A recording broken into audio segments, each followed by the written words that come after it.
Particulièrement scruté de l'autre côté, et c'est pas étonnant qu'il veuille travestir certaines choses qu'on peut dire ici simplement dans la volonté de manipuler l'opinion, mais tout ça c'est découvert et vous allez voir les résultats de tous ces fronts. On va prendre les questions de monsieur Jacques Moulouba et puis ce sera monsieur Amidé Moraba.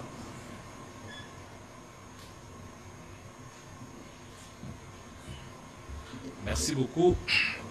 Monsieur le ministre, avant de poser ma question, j'aimerais peut-être dire un mot à votre endroit, puisque depuis 3 mois, il s'est passé énormément de choses positives à votre endroit.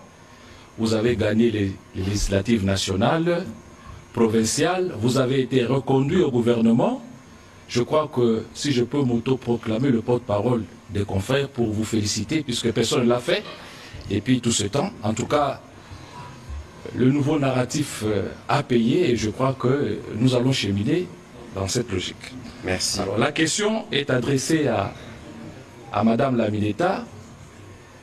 D'abord une question d'actualité. Le récent rapport des experts de l'ONU vient de citer, outre le Rwanda, l'Ouganda, dans ses hostilités, d'avoir facilité le transit des éléments du M23 et même de l'armée rwandaise pour occuper les territoires, certains territoires congolais.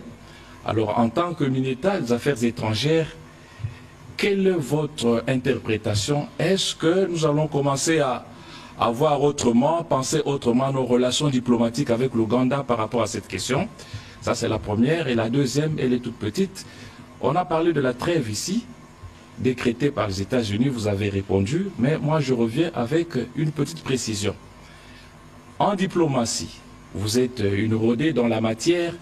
Est-ce qu'un pays souverain comme les États-Unis d'Amérique, qui n'est pas en conflit sur le territoire congolais, qui n'agresse pas les Congolais, peut décréter une trêve qui va être suivie? Je ne sais pas si c'est déjà passé comme ça à travers le monde, il y a des exemples ailleurs.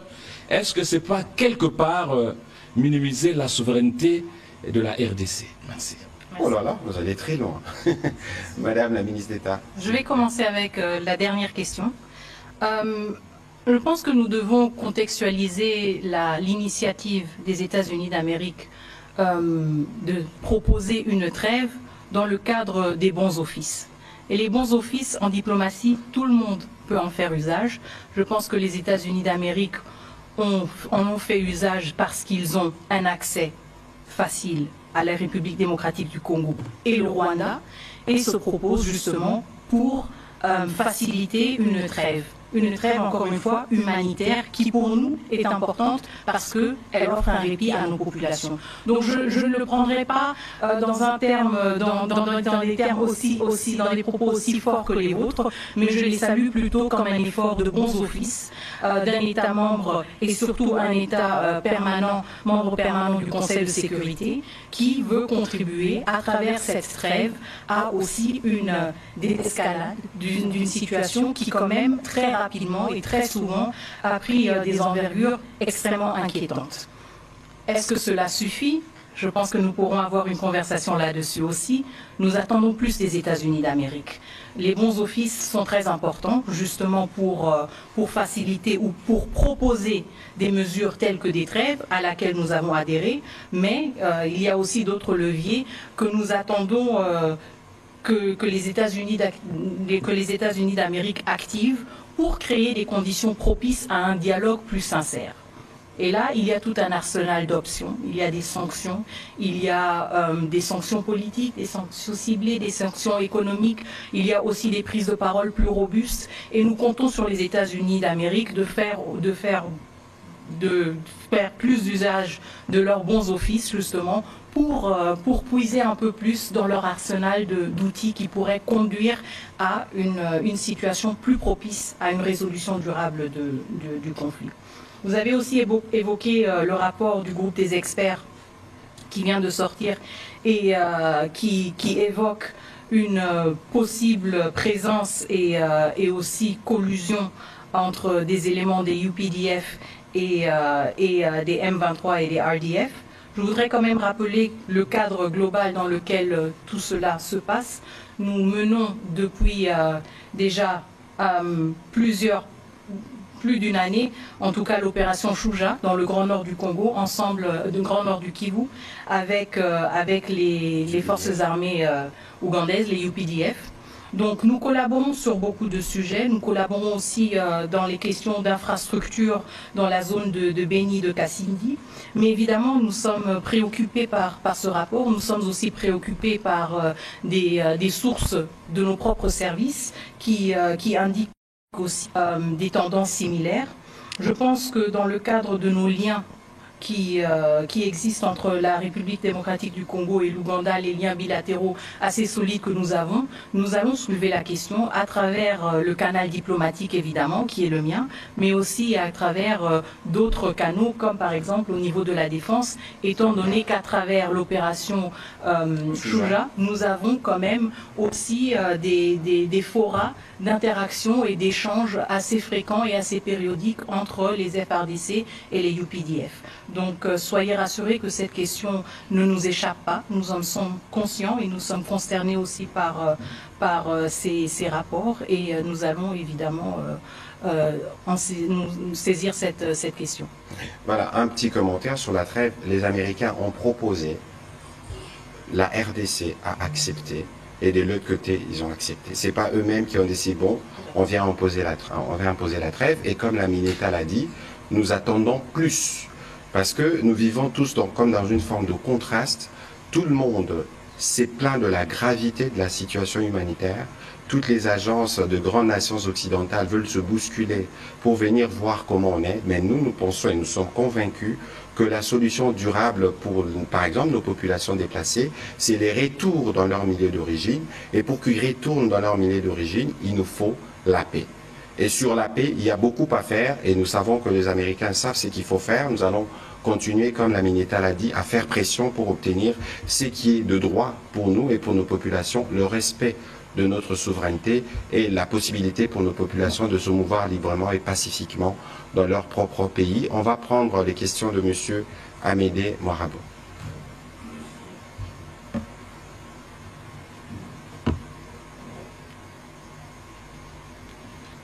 Merci beaucoup, Excellence, Monsieur le Ministre, pour la parole.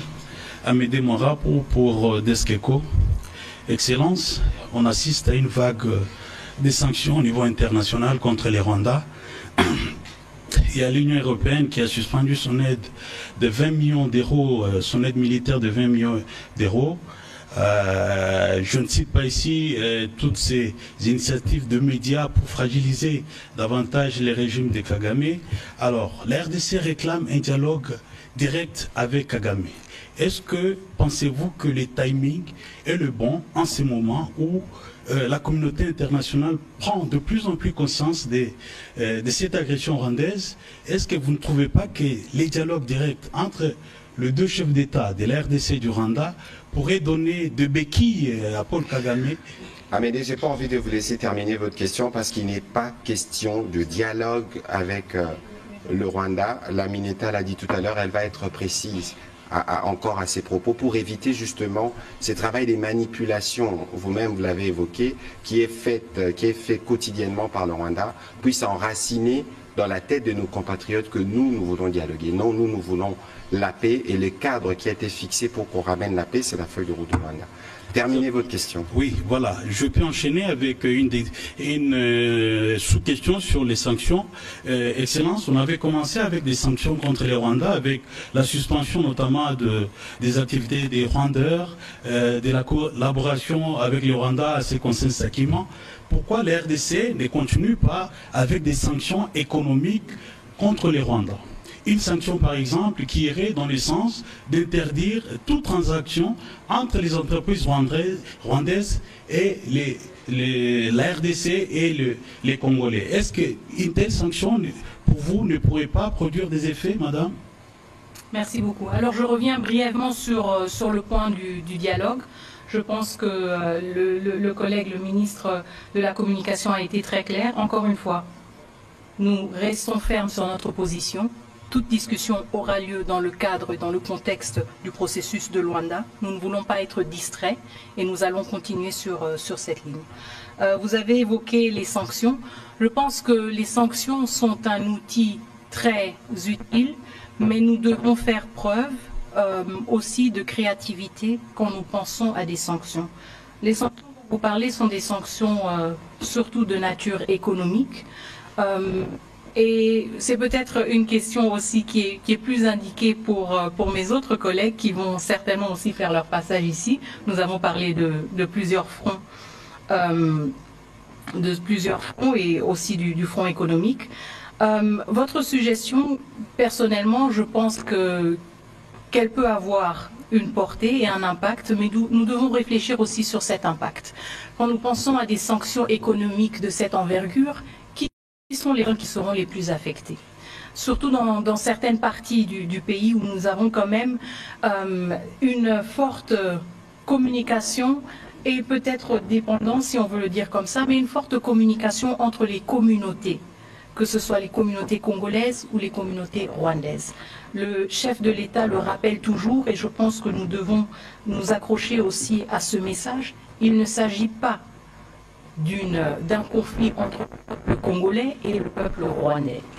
Et donc, quand nous pensons à des sanctions et des sanctions économiques d'une telle envergure, il y a évidemment cette dimension-là dont nous devons tenir compte, que ce soit de notre côté ou du leur. Qui est la personne la plus affectée? Est-ce que ce sont des personnes vulnérables? Est-ce que ce sont des personnes qui dépendent de ces commerces? Est-ce que ce sont des existences que nous allons plonger dans la pauvreté à travers ce genre de sanctions? Donc je pense que c'est quelque chose qui doit être examiné en profondeur. Je n'ai pas tous les éléments, donc je ne vais pas vous dire que votre recommandation ou votre suggestion n'a pas de pertinence, mais nous avons une responsabilité tout d'abord envers notre propre population de nous assurer que les sanctions et les autres mesures et les démarches que nous entreprenons soient bien ciblées, bien calibrées et atteignent vraiment leur cible et leur objectif. Et je ne voudrais pas qu'on se retrouve dans des situations où nos populations doivent payer le prix, justement. Alors, s'il faut peut-être compléter la Mineta, vous avez vu récemment, nous avons reçu la visite ici de maître notamment William Bourdon, et des avocats de renom du cabinet Robert Amsterdam qui travaillent avec nous étroitement dans la plainte ou dans la démarche que nous avons enclenchée contre Apple, parce qu'aujourd'hui nous voulons être en mesure de retracer tous ceux qui bénéficient de produits qui sortent par la fraude. Et lorsque vous lisez les rapports des Nations Unies qui est sorti aujourd'hui, qui cite même une entreprise rwandaise apparemment qui produit de l'or, mais vous savez tous que le Rwanda ne détient pas de l'or dans son sous-sol. Et donc il y a cette pression que nous faisons sur tous ceux qui bénéficient directement ou indirectement de produits qui viennent des assassinats et d'autres crimes commis par le Rwanda. Nous sommes sûrs que ce travail finira par aboutir, parce que ça prend du temps, comme la Mineta l'a dit tout à l'heure, mais de ces points de vue, nous sommes vigilants et, à mon avis, ce sera la meilleure forme de sanction économique pour ceux qui, depuis 25 ans, ont construit leur modèle économique sur base du pillage de ressources dans l'Est de la RDC. Et que nos populations, comme le président de la République l'a dit et le répète, nos populations n'ont pas de problème, c'est un régime. qui a choisi la voie de la prédation. Vous avez parlé de Sakima, vous avez parlé des Determinated. J'étais là en juin 2021 à l'hôtel Serena, lorsque, devant tout le monde, devant toutes les caméras du monde, on a pensé, comme on est pays voisin, qu'on pouvait collaborer économiquement dans la transparence qu'il faut. Mais c'est clair que pour le Rwanda, la meilleure méthode de vivre, c'est le vol, c'est le viol, c'est les pillages systématiques, comme commencé depuis 25 ans. Et cette fois-ci, c'est déjà les débuts de la fin. Nous aurons les résultats dans les mois qui viennent. En tout cas, nous avons une Amazon à ma droite. Madame, passez-moi l'expression. C'est clair qu'avec toute la douceur qu'il faut, mais toute la détermination, nous allons porter notre voix pour être sûrs que nous obtenions raison pour toutes nos populations. On va prendre les questions de M. Benoît Niemba, puis ce sera Oscar Mbal. Madame la ministre, je vais commencer, je pose ma question, je commence par le propos de notre représentant de l'RDC aux Nations Unies qui dit « Pour l'instant, la priorité du gouvernement est de consolider et renforcer l'autorité de l'État dans le site Kivu pour prévenir le vide sécuritaire. » Madame, la question est de savoir, le calendrier de retrait de la MONUSCO continue, bientôt ça sera à Nord Kivu et l'Ituri. Craignez-vous pas le retrait de la MONUSCO au Nord Kivu, c'est ici Kivu, que ça crée un vide sécuritaire? Merci beaucoup. Par rapport au désengagement, au plan du désengagement de la MONUSCO, je voudrais quand même rappeler qu'il s'agit d'un plan qui a été élaboré conjointement et avalisé par le gouvernement de la République démocratique du Congo et les Nations Unies. Et ce plan est structuré en 3 phases principales. Comme vous le savez, la première phase couvre la province du Sud Kivu, la deuxième, la province du Nord Kivu, et la troisième, la phase finale, l'Ituri. Et le 25, son Excellence Madame la Première ministre s'est rendue à Kaboul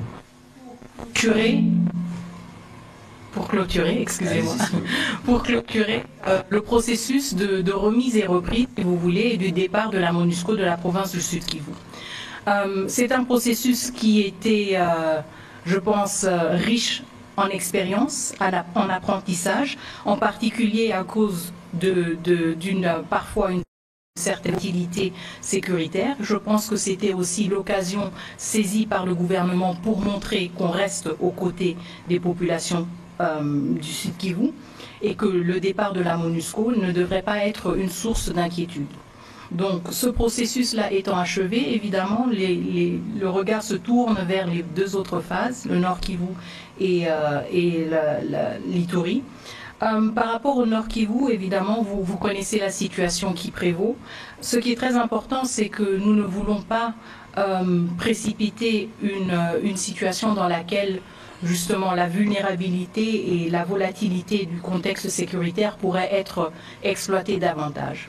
Donc, nous voulons un retrait responsable, durable et ordonné de la MONUSCO. Cela veut dire que quand il s'agit du Nord Kivu, nous allons prendre en compte les évolutions que nous voyons sur le terrain afin de prendre des décisions responsables et d'amorcer ce processus quand les conditions les plus propices sont réunies.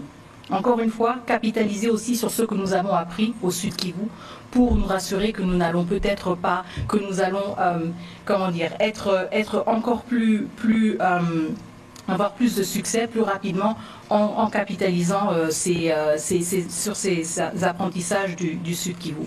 Je pense que ce qui est aussi important à retenir, c'est que la présence de la MONUSCO au Nord Kivu est aussi encore très importante pour nous. Pourquoi? Parce que la MONUSCO fournit et va fournir un appui à la SAMI-DRC. Et donc la SAMI-DRC, la mission venue de la SADC pour nous accompagner, pour donner une réponse plus robuste à l'agression rwandaise, dépend aussi partiellement d'un appui logistique de la MONUSCO. Donc dans le souci de nous assurer que notre première priorité, qui est la pacification de la partie est du pays et pour l'instant surtout du Nord Kivu où nous avons la présence de 4000 soldats des RDF, nous ne voulons pas précipiter les choses et nous voulons amorcer ce processus quand les conditions les plus propices sont réunies. Merci. Ah, vous n'aviez qu'une seule question. N'est-ce pas? Non, Il y en c'est avait bon, une c'est deuxième? bon. C'est bon, la réponse était claire et l'autre question a déjà été couverte. Oscar Mbal, allez-y, s'il vous plaît. Merci, Excellence, pour la parole. J'ai une toute petite question à poser à la ministre d'État, ministre des Affaires étrangères. Vous parlez tantôt de la MONUSCO, dont la RDC a encore besoin en termes d'appui à la force qui intervient, à la fois de la SADC, qui intervient dans l'est du pays. Mais moi, je voudrais savoir, parce que Mme Bintou Keïta, la patronne de la MONUSCO, s'est exprimée ce 8 juillet, lieu de la tribune des Nations Unies. Dans ce mot, elle pense que la solution à la crise qui secoue le pays depuis 30 ans, dans la partie Est bien sûr, elle n'est pas militaire. Il faut privilégier plutôt des solutions politiques. Qu'en dites-vous, vous, en tant que patron de la diplomatie? Alors, le fait que nous privilégions une solution politique, le fait que nous privilégions le processus de Luanda comme la voie pour avoir une solution durable à ce conflit, ne veut pas dire que nous, en tant que République démocratique du Congo, ne sommes pas responsables pour la protection de nos civils. Donc nous n'allons jamais permettre et accepter que les RDF ou toute autre entité mettent nos populations en danger sans y réagir. Et c'est cela qui justifie jusqu'à présent la réponse militaire et la résistance aussi que nous offrons face à cette agression expansionniste du Rwanda. Donc une chose n'exclut pas l'autre. Si nous faisions face à un ennemi un peu plus galant, civilisé, peut-être que nous aurions des discussions uniquement dans un cadre politique. Mais encore une fois, je voudrais rappeler que ce sont les RDF qui ont bombardé le camp de Mugunga. Je voudrais rappeler que ce sont les RDF qui ont aussi attaqué les installations des Nations Unies, qui ont tué des casques bleus, qui ont tué des soldats de la SAMI DRC. Donc face à cette réalité-là, nous n'allons pas rester les bras croisés. Je suis sûre que le ministre de la Défense aura des arguments plus parlants, plus tangibles. Je ne peux pas m'aventurer sur un domaine qui n'est pas le mien, mais cette posture, elle est légitime et chaque autre pays la défendrait de la même manière. De toute évidence, oui, allez-y alors. En dépit de la trêve sollicitée par les États-Unis pour faciliter justement l'assistance aux personnes vulnérables et victimes de cette barbarie de l'armée rwandaise par l'entremise du M23. Donc le principe de talk and fight, vous en êtes approprié. Bon, écoutez, je crois que Madame l'a dit clairement et nous le disons, nous le répétons. La stratégie pour nous, elle s'effondre sur 5 fronts. Militaire, diplomatique, médiatique, économique et judiciaire. Alors nous entendons beaucoup, on parle de solutions politiques. Il ne faut pas oublier qu'il y a eu un processus de Nairobi qui a commencé il y a 2-3 ans où le président de la République lui-même s'est entretenu avec les groupes armés locaux. Et c'est en début de ces processus que le Rwanda a décidé de recréer le M23. Nous ne donnerons jamais de prime à ceux qui tuent, parce que lorsqu'on parle de solutions politiques, certains parlent justement de ces fameux dialogues. Nous discutons avec les Rwandais dans le cadre bien convenu de la feuille de route de Luanda, et les cadres sur lesquels, si vous lisez d'ailleurs la communication de la Maison-Blanche, qui en parle encore, parce que c'est des cadres que tout le monde reconnaît. Pour le reste, on sait qu'il y avait un processus qui avait commencé avec le président Kenyatta, mais tous ces processus avaient convergé sur ce qui a été convenu à Luanda. Nous pensons que si à Luanda, tout le monde est sincère pour utiliser l'adjectif souvent repris par ma collègue, nous pourrons avoir des avancées.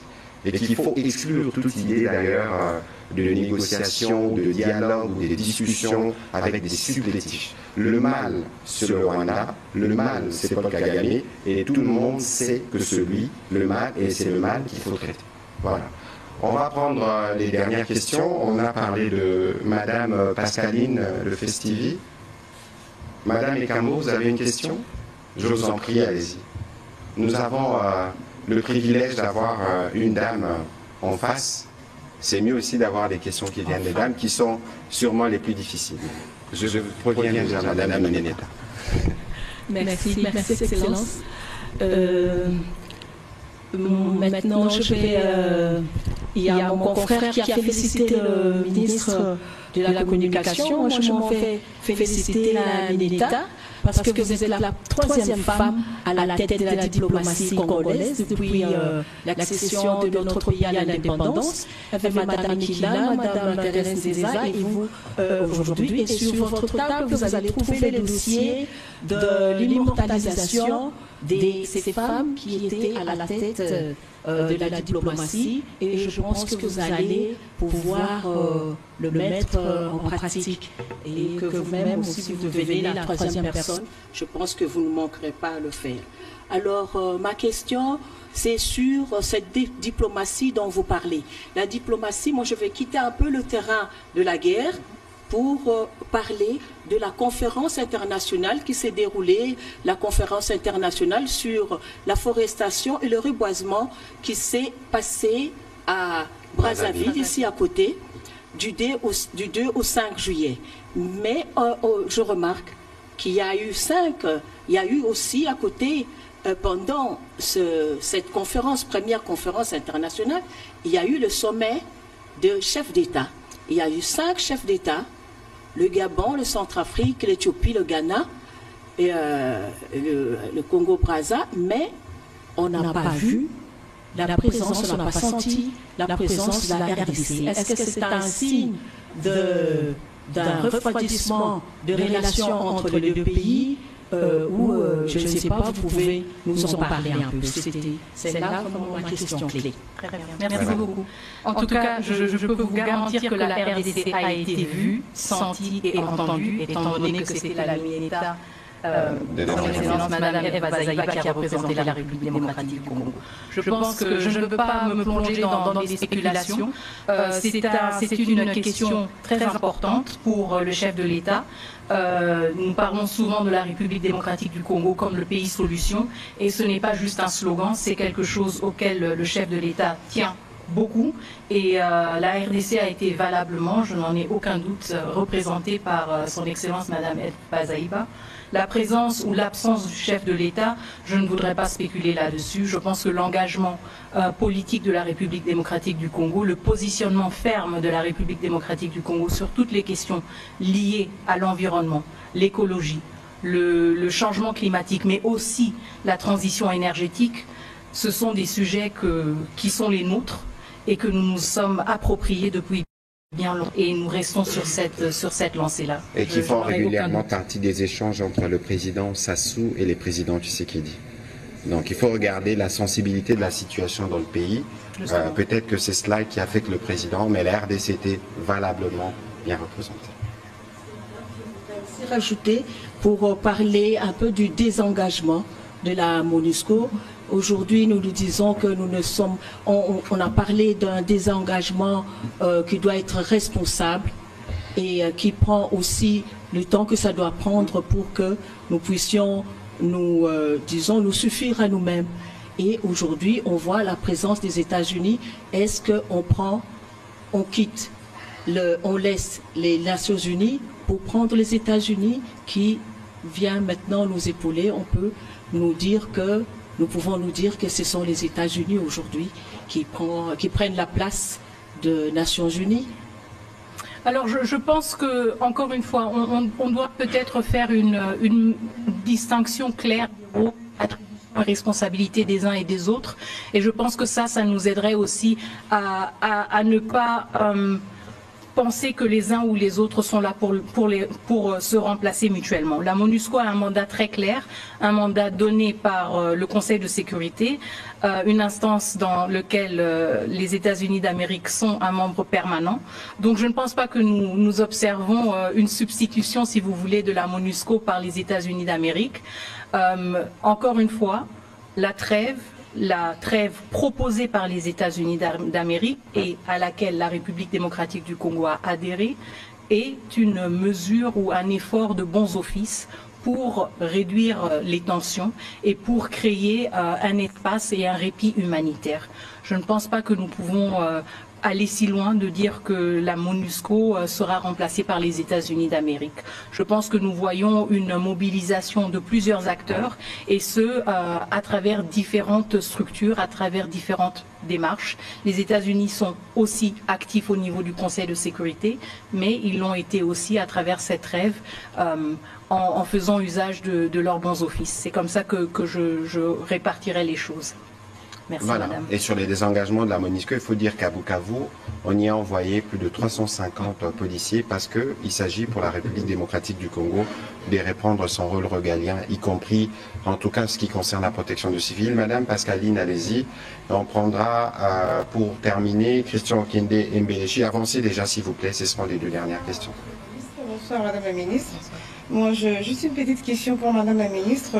Comment la diplomatie congolaise envisage-t-elle de soutenir le développement économique et social du pays au concours de ce quinquennat?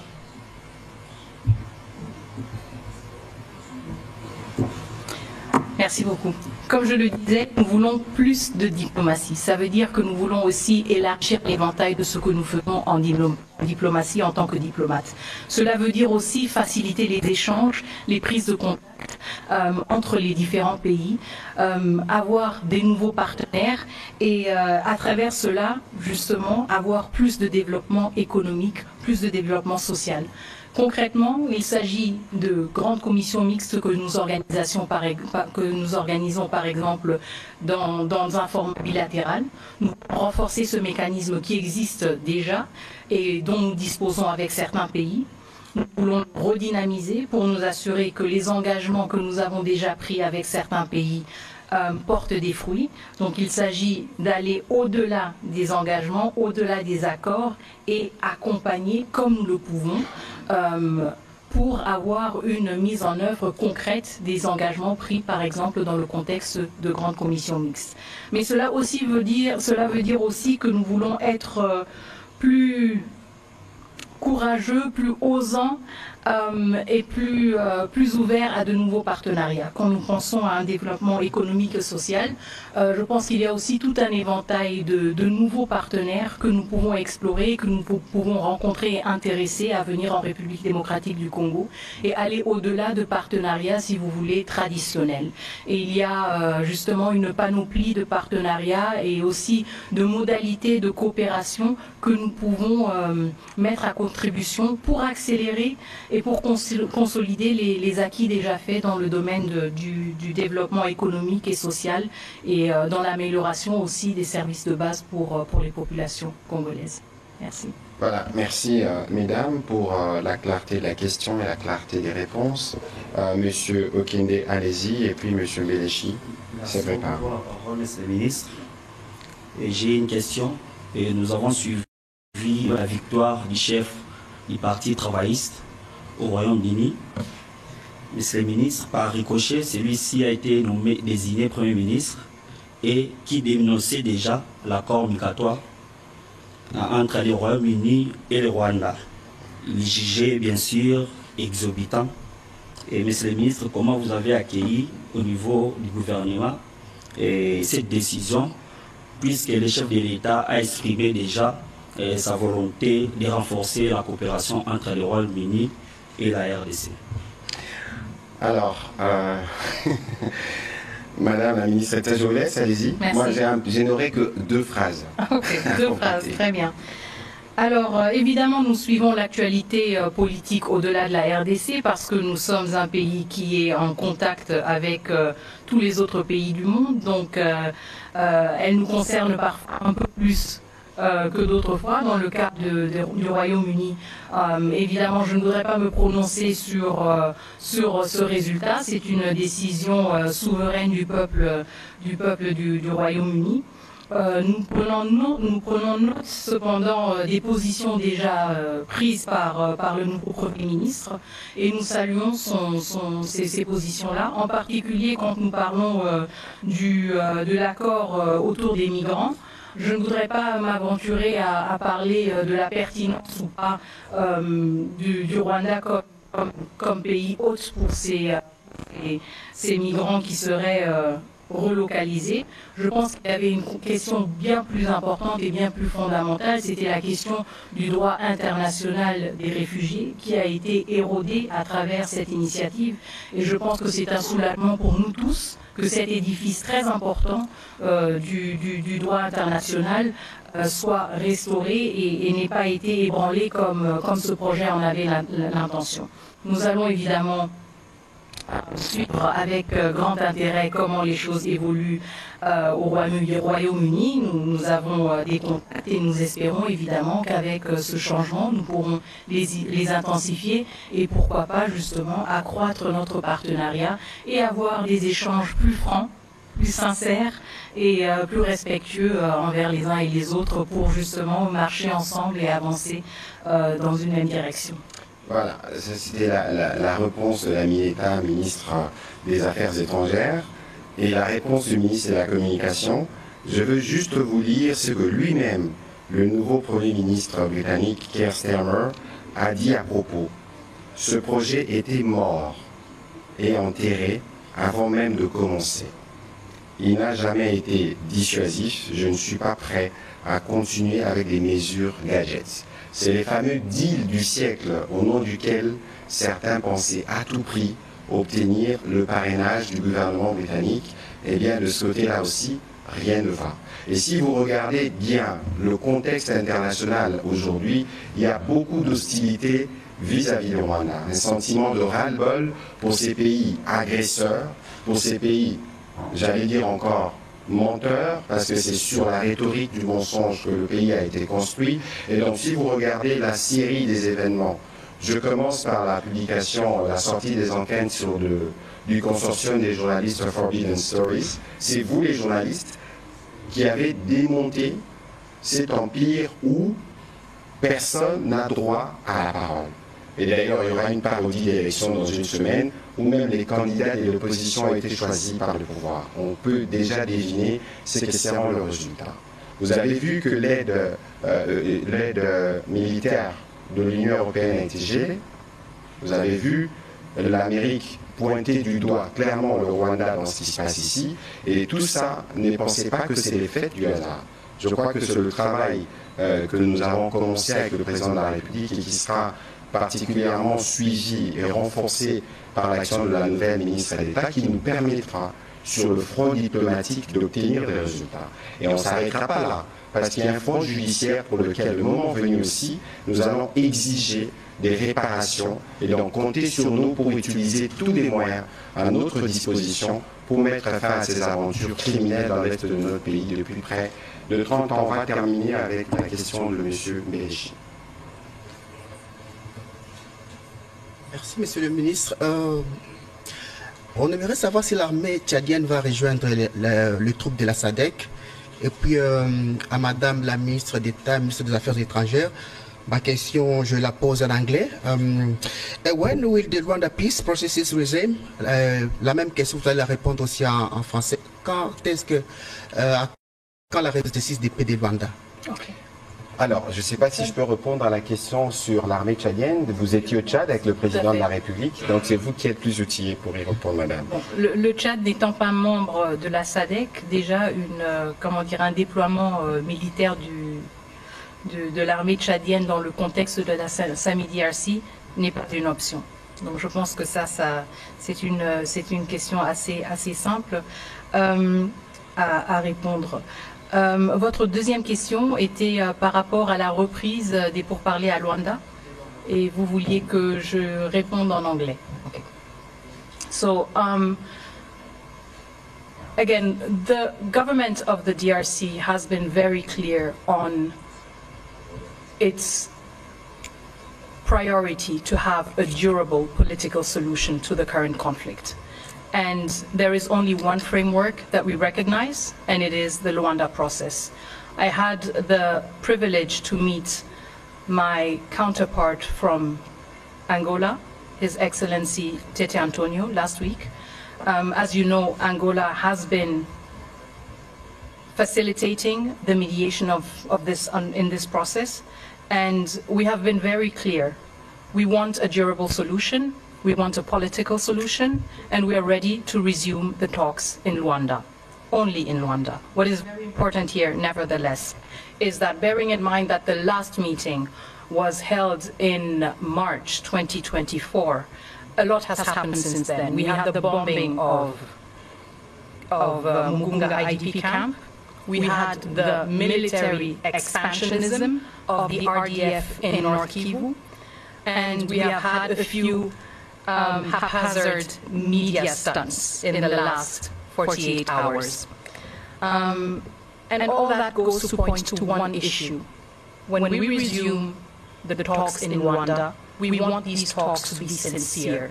We want all stakeholders to engage in this process with sincerity and not in the pretense that we are here to find solutions, but actually wasting our time. So this is where we stand on Luanda. We are ready to resume the talks, but we want talks to be honest and to be solution-driven. This is our expectation for Luanda. Thank you. Voilà, donc... Vous en demandez trop. Je reviendrai. Je crois que la ministre d'État qui répondait à une question en anglais, vous avez compris que la guerre en français et en anglais est partout. Et donc la ministre a résumé, parce que la question de Belechi consistait à savoir à quand la reprise du processus de Luanda. La dernière réunion a eu lieu en mars 2024. Et entre-temps, il y a eu beaucoup d'événements sur le terrain, le bombardement de Mugunga, l'expansion du Rwanda à travers ses supplétifs dans les territoires de la République démocratique du Congo. Le processus, nous venons, pour nous, nous considérons que la feuille de route de Luanda, c'est le seul schéma qui peut nous permettre de revenir à la paix. Les discussions pourront reprendre, mais nous voulons des discussions sincères et honnêtes. Parce que nous ne pouvons pas continuer à être comme dans un marché des légumes. Voilà en résumé ce qu'elle a dit en anglais. Mais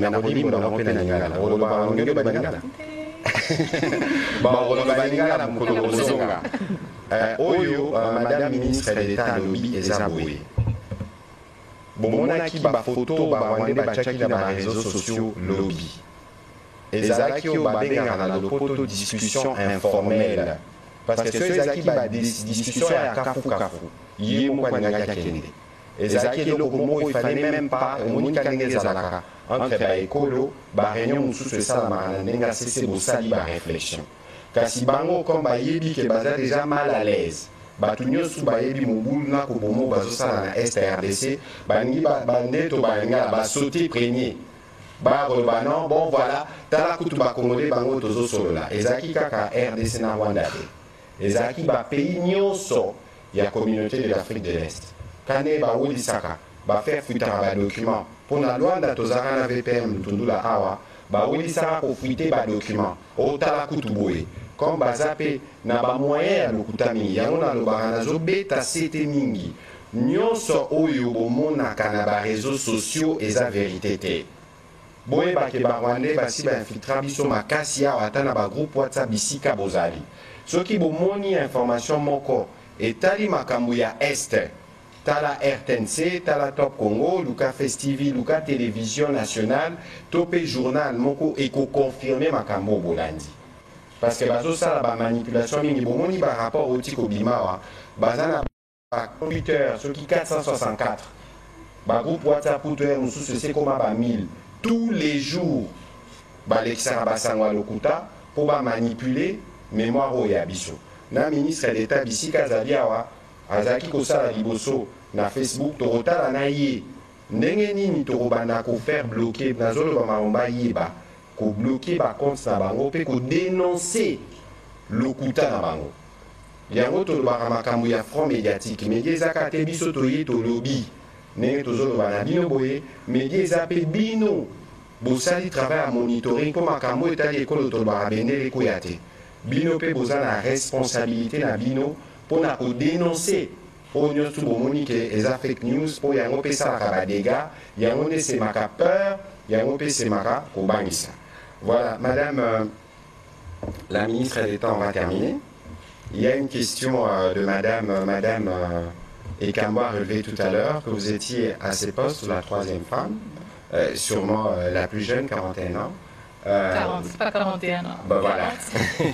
Alors tout à l'heure, J'ai utilisé une expression Amazon, vous savez dans quel contexte cela a été utilisé à l'époque. Pensez-vous pouvoir l'être dans le combat que vous enclenchez dans ces secteurs si vitaux et stratégiques pour la RDC? Amazon, c'est une guerrière. On peut être guerrière à sa façon. Je pense que je le serai toujours à ma façon pour servir la République démocratique du Congo, comme beaucoup d'autres femmes congolaises le sont. Nous sommes toutes des Amazones, chacune à sa manière, et nous continuons le combat, chacune sur son front. Voilà, les Amazones, il y en a beaucoup au gouvernement. On n'a jamais eu autant de femmes au niveau du gouvernement. Et vous savez que notre première ministre, pour la première fois dans l'histoire, est aussi une dame. Et nous avons eu le privilège de faire la première sortie avec lui à l'intérieur du pays, où elle a parlé comme épouse, comme mère, à toutes les populations qui sont touchées et affectées là-bas. Nous sommes au pays de la masculinité positive. Le président de la République ne parle pas seulement de masculinité positive, mais il le prouve à travers ses actes. Et je pense que ces premiers actes de cette série des briefings qui vous permettra de découvrir d'autres femmes qui sont au gouvernement vous permettront de vous faire une véritable opinion du président de la République à ses propos, parce que le leadership de la femme est aussi important que le leadership de l'homme, et c'est dans ces contextes que la première ministre Judith Suminwa nous encadre. Nous pensons pouvoir relever les défis, non pas seulement dans les secteurs de la diplomatie, qui a fait l'objet de nos discussions ce soir, mais aussi dans les secteurs de l'éducation, dans les secteurs de la jeunesse, dans les secteurs de l'enseignement supérieur. Et si vous regardez bien, vous allez voir que la ministre de l'Éducation nationale et nouvelle citoyenneté, c'est une dame. La ministre de l'enseignement supérieur, c'est aussi une dame. La ministre de la jeunesse, c'est aussi une dame.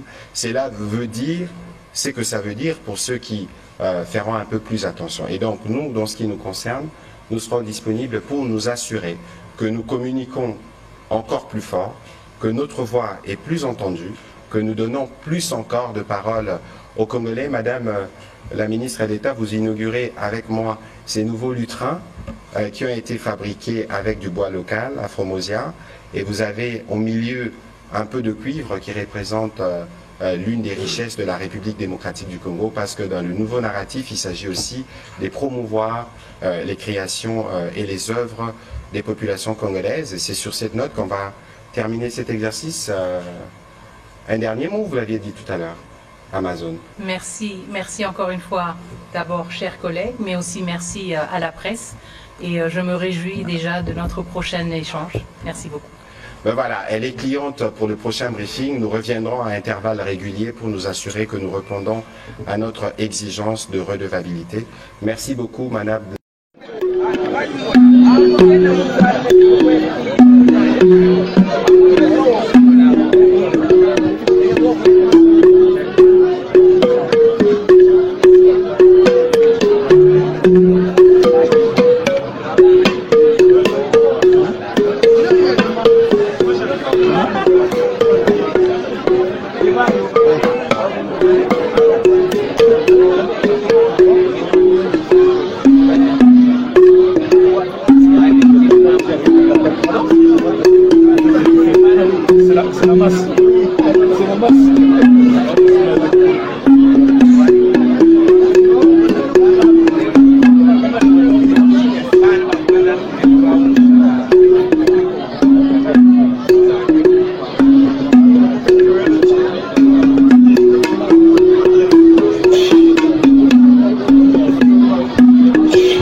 Là.